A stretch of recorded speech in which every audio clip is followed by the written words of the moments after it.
পাকিস্তান আফগান সীমান্তে হঠাৎ নেমে এলো নীরবতা। দুদেশের মধ্যে টানটান উত্তেজনার মাঝেই ঘোষিত হলো ৪৮ ঘণ্টার যুদ্ধবিরতি।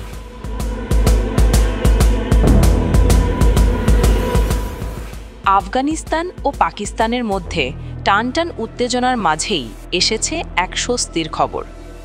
আফগান তালেবান সরকারের অনুরোধে দুই পক্ষের পারস্পরিক সম্মতিতে ঘোষণা করা হয়েছে ৪৮ ঘণ্টার অস্থায়ী যুদ্ধবিরতি।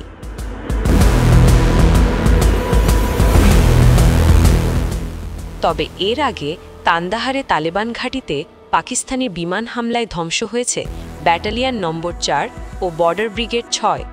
ডজনখানিক তালেবান যোদ্ধা নিহত হয়েছে বলে সূত্রে জানা গেছে। পাকিস্তান বলছে এটি সীমান্ত আগ্রাসনের জবাব।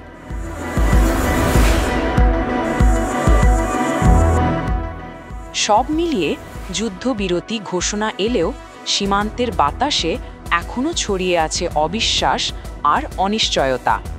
এই ৪৮ ঘণ্টার মধ্যে যদি গঠনমূলক সংলাপ সফল হয়, তবে হয়তো বদলে যেতে পারে দক্ষিণ এশিয়ার নিরাপত্তা পরিস্থিতি।